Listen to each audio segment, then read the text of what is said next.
Okay, Danny Polanka. I am the host of the Comic Book Syndicate. I have been with the show since inception, so probably around 4 years or so.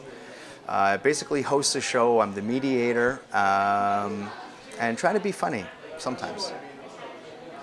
Hi folks, how's everybody doing out there? This is Al Marcotte on behalf of the Comic Book Syndicate.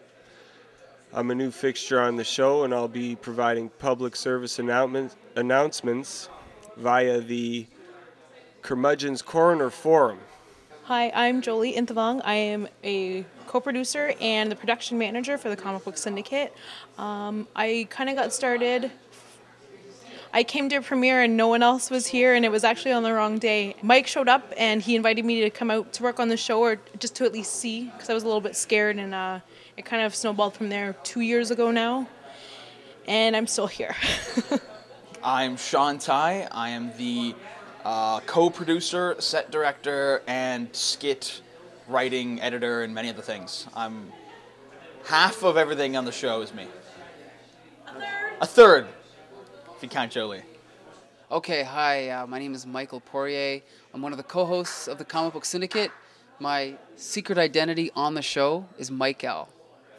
So, as a comic collector making the rounds through Ontario and also Michigan, I bumped into Mike Poirier, who is involved in the Comic Book Syndicate, and wanted to get some information from me and do a little interview on the spot, which I did. I refused at the time. So I think there's two reasons to do the show. One of them is because I think the medium of comic books should be equal to all the other mediums: theater, novels, film, dance, whatever it may be. They should all be equal. Comic books is not equal, though.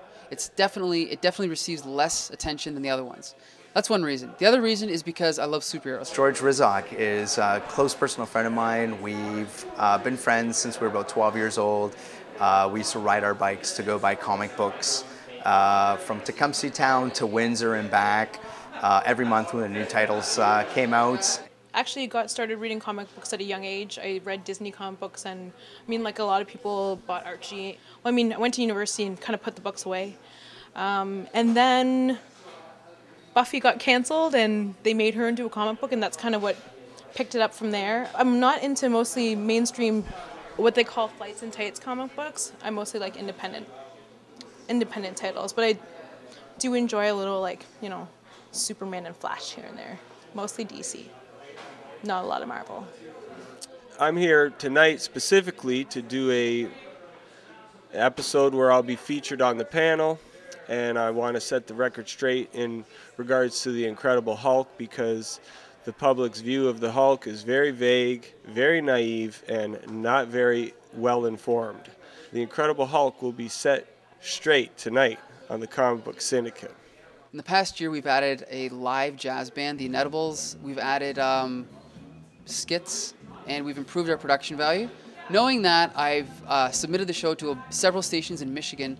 One of them has agreed to show us, no questions asked. So now we're on in like more than 6 cities in Michigan. I worked with Mike on Texas Road, and he said, I do a show called the Comic Book Syndicate. And I said, sure you do. And then he called me one day and I came out, and I've been working on it ever since. I'm really excited about being on in the States. It means that all the hard work paid off. It's a little scary. The reception's been great here in Windsor, and I mean, I guess it can only be better in the States, and I'm really excited about that. It's really exciting. I mean, working on it for a while. It's been on Kojiko for a while. Started out just on like YouTube. It's a kind of a nice progression. It makes you feel, every time you kind of think to yourself, we've done enough, and it gets on in the States. Now it's like, it makes you fight towards, you know, wanting to put it on something better in the States, or get it in Toronto, or just keep moving with it. So it's really exciting to have it, you know, being seen by a much broader audience. Sean, you're talking more than I did.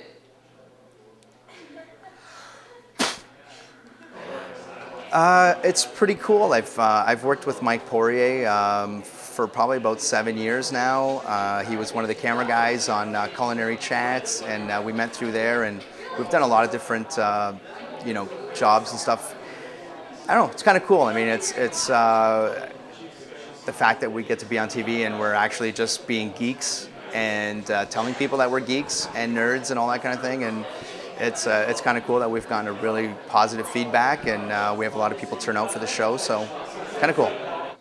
I like to, as a civic duty, provide my expert opinions and views And sometimes you may agree or not, but until you've read the volume of comics that it requires to become a curmudgeon like myself, well, then you can invest your time in that venue. Favorite guest? I'm gonna say Julie Sando.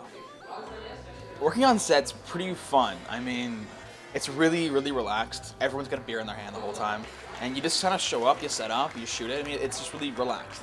But so it's a good time, good people, so it's always fun. I like to share and express my views and opinions, and I found this to be the perfect venue for such a venture. So here I am, and get used to me, because I'll be around for a long time.